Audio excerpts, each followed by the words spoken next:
नमस्कार, मैं पूनम शर्मा दैनिक सद्भावना पार्टी में आपका स्वागत करती हूँ। आज हम आपके लिए लेकर आए हैं एक बेहद ही महत्वपूर्ण बातचीत जो जुड़ी है उस बीमारी से जिसने लाखों जिंदगियों को प्रभावित किया है। जी हाँ, हम बात कर रहे हैं कैंसर की, क्योंकि ये इस तरह से फैल रही है, जो जिस रेट से ये फैल रही है उसके लिए इंदौर में काफ़ी सारे इनिशिएटिव्स हुए हैं। CHL का अपना खुद का केयर यूनिट है, केयर CHL, चौइथराम का अपना यूनिट है। जितने बड़े हॉस्पिटल्स हैं इंदौर में, बॉम्बे हॉस्पिटल भी अपना कैंसर यूनिट लाने जा रहा है और धीरूभाई अंबानी हॉस्पिटल भी लाने जा रहा है। यहाँ का जो सरकारी हॉस्पिटल है उसकी खुद की अपनी कैंसर यूनिट है और आज हम यहाँ पर हैं देवी अहिल्या कैंसर अस्पताल में। तो इस बातचीत का उद्देश्य डर नहीं बल्कि जागरूकता और उम्मीद फैलाना है। तो इसी बारे में हम बात कर रहे हैं देवी अहिल्या कैंसर अस्पताल के CEO मनीषा शर्मा और एक बहुत ही संवेदनशील व्यक्ति से। तो आइए बातचीत को शुरू करते हैं। नमस्कार मैम, बहुत स्वागत है आपका दैनिक सद्भावना पार्टी में। मैम, सबसे पहले ये जानना चाहेंगे इस अस्पताल की नींव कैसे रखी गई, कब रखी गई और आपके कार्यकाल में इसमें क्या क्या नवाचार हुए हैं? जी, ये अस्पताल 2003 में स्टार्ट हुआ था और पूरी तरह से मतलब इलेक्ट्रो होम्योपैथी के लिए इसको हमने बनाया था। सारे फंक्शन, सारे टूल्स हमारे एलोपैथी के थे, लेकिन इस हॉस्पिटल को बनाने के पीछे अजय हार्डिया जी का मकसद था कि इसमें हम लोग इलेक्ट्रो होम्योपैथी मेडिसिन को कैसे उस पर रिसर्च कर सके। इसलिए इस हॉस्पिटल का हमने इन्वेंशन 2003 में यह हॉस्पिटल की नींव रखी गई और उसके बाद सतत रिसर्च करते गए और रिसर्च करते हुए 2019 से इसे हमने पूरी तरह से कैंसर पे और इलेक्ट्रो होम्योपैथी पे डेडिकेट कर दिया। जी, जैसे कि आपने बताया इलेक्ट्रो होम्योपैथ पद्धति से इलाज हो रहा है। तो जहां तक हम जानते हैं कि कैंसर के जो इलाज है वो जनरली चारों पैथी उसमें होती हैं, एलोपैथ, होम्योपैथ, आयुर्वेद। ये पद्धति किस तरह से इलाज करती है और किन पेशेंट्स का करती है? और इससे पहले मैं ये जानना चाहूंगी कि कैंसर होते कितने प्रकार के हैं और इसके कॉजेस क्या है, किस कारण से कैंसर होता है? देखिए, अगर हम बात करें कि कैंसर जो डायग्नोस होता है वो एलोपैथी में ही डायग्नोस होता है। टूल्स तो वही हैं और इसका mode of treatment chemotherapy, radiation और सर्जरी ही है। अगर किसी से हम बात करते हैं तो कीमो रेडिएशन चल रहा है, इट मीन्स कि उसको कैंसर है। पर ऐसा नहीं है कि सिर्फ कीमोथेरेपी, रेडिएशन और सर्जरी से ही कैंसर को ठीक किया जा सकता है। इलेक्ट्रो होम्योपैथी एक ऐसी पैथी है जिसमें हम कैंसर का ट्रीटमेंट कर रहे हैं और ये प्लांट बेस्ड मेडिसिन है। इसमें हमारे किसी भी पेशेंट्स को या इस मेडिसिन का कोई साइड इफेक्ट्स नहीं है, क्योंकि ये पौधों से निर्मित दवाई है। इसके हम एल्कलॉइड्स निकाल के और पूरी तरह से हर्बल है। इसको हम पेशेंट्स को खाने पीने के लिए और एक्सटर्नल एप्लीकेशन के लिए देते हैं, तो इसी से हम पेशेंट को क्योर करते हैं। इलेक्ट्रो होम्योपैथी की बात करें तो एक लोगों में अब ऐसा नहीं है कि नहीं जानते हैं, अब बहुत ज्यादा अवेयरनेस आ गई है इस पैथी के बारे में। और हमारे पास जो पेशेंट्स आ रहे हैं वो पूरे हिंदुस्तान से और हिंदुस्तान के बाहर से भी पेशेंट्स आ रहे हैं। तो कैंसर का ट्रीटमेंट, मोड ऑफ ट्रीटमेंट अगर हम बात करें कि एलोपैथ, आयुर्वेद, होम्योपैथ, इसके अलावा इलेक्ट्रो होम्योपैथ के द्वारा भी किया जा सकता है। जैसे कि आपने बोला कैंसर की जो स्टार्टिंग है, जो डायग्नोसिस है वो तो एलोपैथी के थ्रू ही होता है और बाद में आप इसको इलेक्ट्रो होम्योपैथ के थ्रू करते हैं। इसमें मतलब जैसे कि मैंने सुना है 4 स्टेजेस होती हैं। कौन सी स्टेज पर पेशेंट आता है, किस स्टेज पर उसको पता चलता है और किस स्टेज में ये दवाई कारगर साबित होती है? देखिए, अगर हम बात करें तो कैंसर डायग्नोस ही फर्स्ट स्टेज तो बहुत रेयर केस में डायग्नोस होता है, सेकंड थर्ड स्टेज पे ही डायग्नोस होता है। रीजन है उसका कि कुछ लोग जान करके उसको डायग्नोस नहीं कराते हैं कि थोड़ा बहुत कुछ प्रॉब्लम है तो कैंसर ना निकल आए, इसलिए डायग्नोस वो नहीं कराते हैं। और जब वो सेकंड और थर्ड स्टेज पे जब बहुत ज्यादा कॉम्प्लिकेशंस होने लगते हैं तो सेकंड थर्ड स्टेज क्रॉस कर जाता है। कुछ डिसीज ऐसी होती हैं जो मालूम ही सेकंड और थर्ड स्टेज में पड़ती है, उनके सिम्टम ही तभी आते हैं। तो उस स्थिति में हमारे पास जो पेशेंट्स आते हैं वो मोस्टली लास्ट होप के रूप में आते हैं, जो अपना सारा प्रोटोकॉल, सारा एलोपैथ का प्रोटोकॉल ले चुके होते हैं, कीमो, रेडिएशन एंड सर्जरी।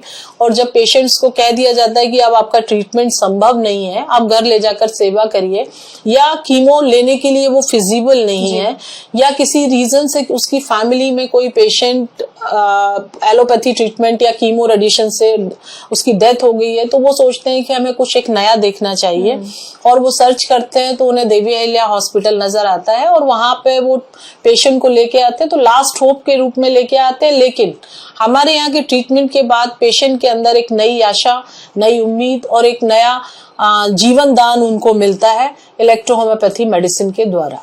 क्या इस पैथी में किसी प्रकार का दर्द भी होता है? क्योंकि जैसा कि हम जानते हैं कीमोथेरेपी में और जो भी इसके दूसरे तरीके होते हैं रेडिएशन सर्जरी, वो काफी ज्यादा दर्दनाक होती है। How electropathy is different from other pathies, I mean other variations of treatment?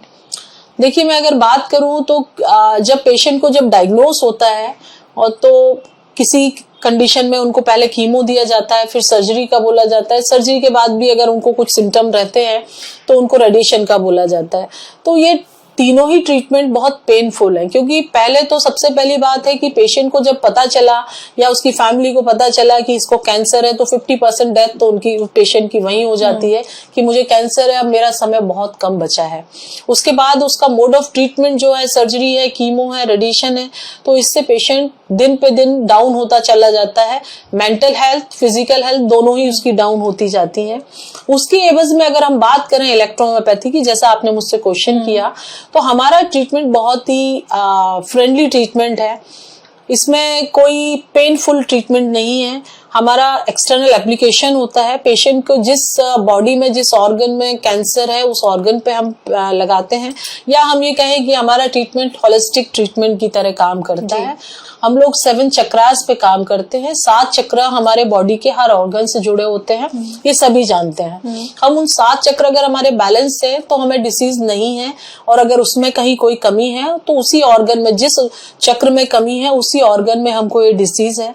तो हमारी मेडिसिन का एक्सटर्नल एप्लीकेशन हम लोग 7 चक्रास पे लगाते हैं। पाम, सोल और जो भी हमारा ऑर्गन है उस पे हम लोग मेडिसिन का एक्सटर्नल एप्लीकेशन करते हैं, प्लस खाने पीने के लिए देते हैं। तो उससे पेशेंट को कहीं कोई पेन नहीं होता, कोई तकलीफ नहीं होती। वो बहुत ही इजीली, मतलब हमारा जो ट्रीटमेंट का तरीका है वो 45 to 60 मिनट का रहता है। एक पेशेंट पे हम दिन में 3 बार करते हैं। तो 1 घंटे में पेशेंट अगर पेन में है तो उसका पेन काफी हद तक कम होना शुरू हो जाता है। ब्लीडिंग है, नोजिया है, कुछ और उसको तकलीफ है, मतलब लूज मोशन है, तो उन सब चीजों में धीरे धीरे फर्क आना चालू हो जाता है और पेशेंट को पता ही नहीं चलता। क्योंकि हमारे यहाँ का जो माहौल है, जो हमारा नर्सिंग स्टाफ है, उनका जो तरीका है, जो हमने सारा सिस्टम बनाया हुआ है, बहुत ही फ्रेंडली है। तो उनको लगता ही नहीं है कि वो हॉस्पिटल में है। तो एक 20-30% तो उसको ये भी महसूस होता है कि मैं अपने घर में ही हूँ, या मैं ऐसी जगह पे हूँ जहाँ का वातावरण एकदम नॉर्मल और बहुत खुशहाल है। जी। किस एज के लोगों में कैंसर ज्यादा पाया जाता है? और ये सिर्फ इंदौर की हम बात कर रहे हैं या हम पूरे देश की बात कर रहे हैं? देखिए, अगर हम बात करें कि किस एज में, तो एज क्राइटेरिया कैंसर के लिए खत्म हो चुका है। बट इट में भी जेंडर कुछ भी नहीं है अभी। मेरे अगर हॉस्पिटल में जाके अगर आप देखें तो अभी 4 साल का बच्चा, 5 साल की बच्ची, वो भी एडमिट है। तो एज क्राइटेरिया कुछ भी नहीं है। 25 साल का भी है, 30 का भी है, 50 का भी है, और 70 साल का पेशेंट भी आपको हॉस्पिटल में देखने को मिल जाएगा। तो एज क्राइटेरिया अभी खत्म हो चुका है।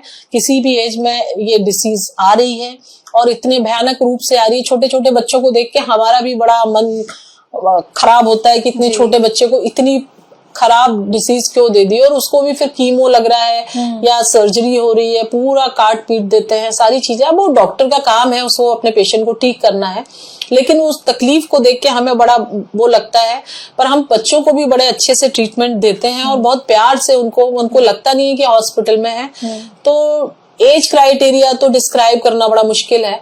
लेकिन अगर हम बात करें कि पूरे इंदौर में ही नहीं, पूरे हिंदुस्तान में, पूरे वर्ल्ड में कैंसर बहुत स्पीडली स्प्रेड हो रहा है। जी। फीमेल्स और मेल्स को लेकर भी हम इसमें कुछ बाइफरकेशन कर सकते हैं कि फीमेल्स में ज्यादा है या मेल्स में? क्योंकि फीमेल्स में हमने ज्यादातर सुना है ब्रेस्ट कैंसर की बहुत ज्यादा समस्याएं होती हैं। इसके बारे में आप क्या कहना चाहेंगे? देखिए, मेल और फीमेल ऑर्गन वाइज हम कैंसर को मतलब सेपरेट करते हैं। फीमेल में maximum breast cancer, cervix cancer, ये कैंसर सबसे ज्यादा देखने को मिलते हैं। सुनने में आ रहा है कि अभी सबसे ज्यादा जो स्प्रेड हो रहा है वो सर्विक्स कैंसर। सर्विक्स कैंसर बहुत ज्यादा है। इट इज बिकॉज कि लोगों का एक सिटिंग जो पोजीशन है वो कंटिन्यूअसली एक ही पोजीशन में है, इस कारण से वो बहुत ज्यादा हो रहे हैं? देखिए, अब ये वो इसको कैसे अपन माने कि किस वजह से हो रहा है, ये तो अभी बताना भी मुश्किल है। पहले तो ये होता था कि हमने ये खाया, ये किया, इस वजह से। एक तो हमारा लाइफ स्टाइल बिल्कुल चेंज हो गया है। मैं इंटरप्ट करना चाहूंगी आपको जी। क्या कैंसर पेशेंट्स के लिए लाइफ स्टाइल बहुत मैटर करता है?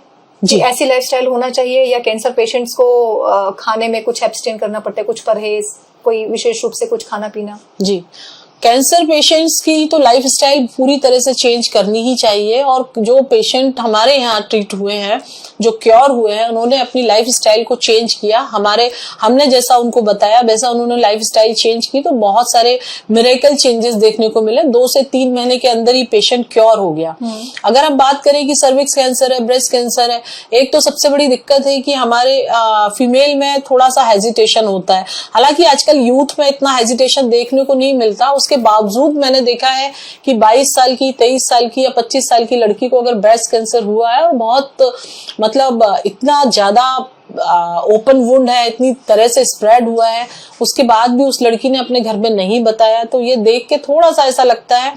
क्योंकि अगर हमको डिसीज हुई है और डिसीज होने के बाद अगर हम अपने जो भी फैमिली डॉक्टर है उनसे अगर हम कंसल्ट करते हैं तो उसका कोई ना कोई रास्ता जरूर निकलता है।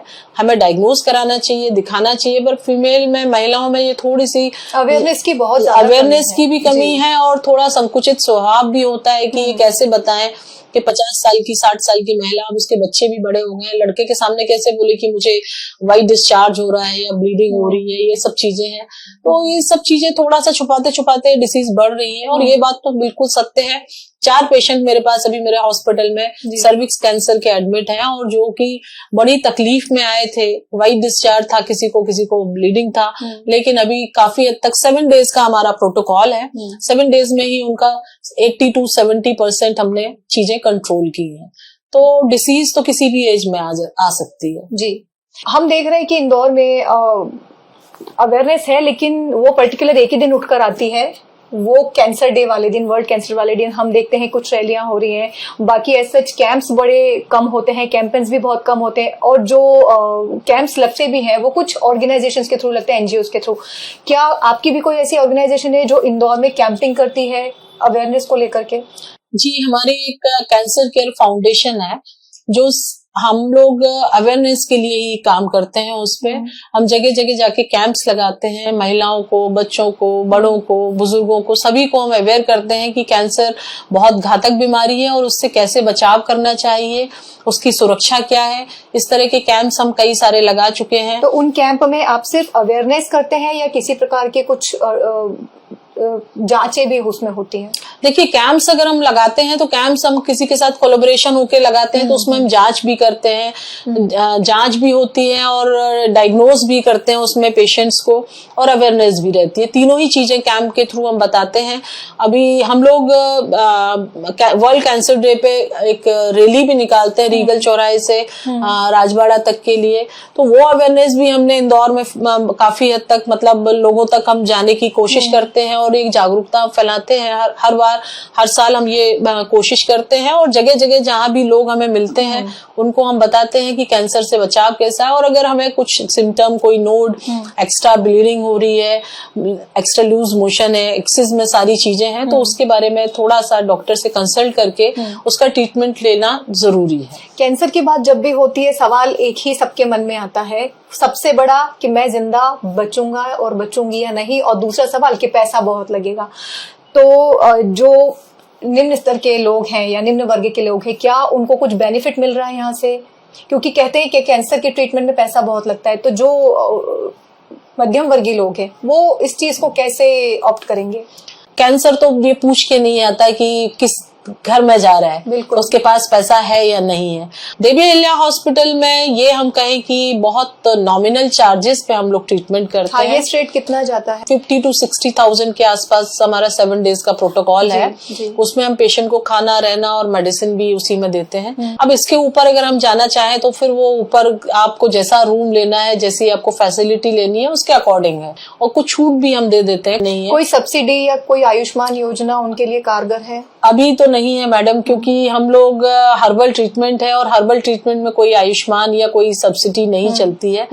अजय हार्डिया जी का हमेशा से रहा है कि इस हॉस्पिटल में अगर कोई पेशेंट अगर हमारे दरवाजे पे आया है ट्रीटमेंट के लिए तो खाली हाथ नहीं जाएगा, चाहे उसके पास पैसा है या नहीं है। लेकिन ये हम उतना ही कर सकते हैं जितना हमारा, क्योंकि हमें भी सारी चीजें चलानी है, हमारा हॉस्पिटल, हमारा स्टाफ और सारी चीजें। बिल्कुल, आपको भी सर्वाइव करना है। तो एक आखिरी सवाल मेरी तरफ से, इतने सारे पेशेंट्स यहाँ पर हर साल आ रहे हैं, उन सब में सक्सेस रेट कितना है? क्योंकि आपने जैसा कि बताया कि सभी लोग लगभग उस स्टेज पर आपके पास आते हैं जहां पर वो सारी उम्मीदें खो चुके होते हैं कि अब उन्हें नहीं बचना है, थर्ड या फोर्थ स्टेज में आपके पास आते हैं, तो सक्सेस रेट कितना है ट्रीटमेंट? अगर मैडम सक्सेस रेट की बात करूं तो हमारे पास पेशेंट्स ही वही आते हैं, डॉक्टर ने बोल दिया कि अब घर ले जाइए, सेवा करिए, कुछ नहीं हो सकता। तो उस कंडीशन में अगर हमारे पास पेशेंट आता है तो 2 दिन में 3 दिन में उसके तकलीफों में उनकी हम मॉर्फिन कम करा देते हैं, धीरे धीरे हम बिल्कुल बंद करा देते हैं। अल्ट्रासिड खा रहा है तो वो कम हो जाता है, किसी को ब्लीडिंग हो रही है या एक्सेस मोशन हो रहा है तो उन सब चीजों में 60, 50%, 40% भी होता है कई बार। जैसे कहते हैं कि रोता हुआ पेशेंट हमारे पास आता है या स्ट्रेचर पे हमारे पास पेशेंट आता है, उसको हम चलता हुआ भेजते हैं और हंसता हुआ यहाँ से जाता है। तो ये सब चीजें कमी आ जाती है, तो हम ये कहेंगे कि सक्सेस रेट तो हमारी 100% हो जाती है इस कंडीशन में।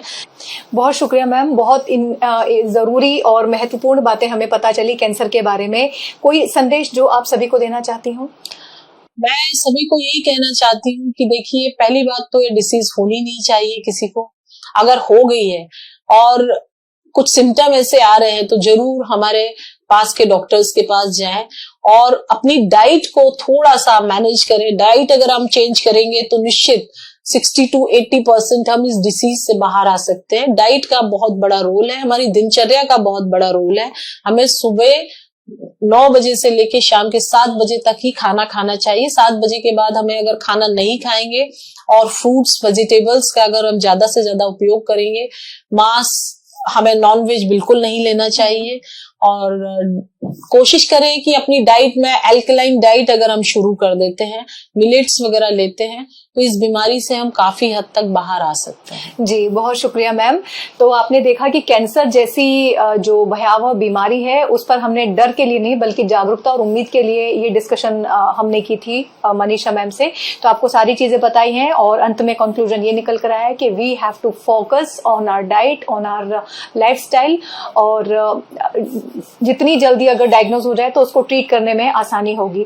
आपसे फिर मुलाकात होगी। Till then, thank you and stay tuned.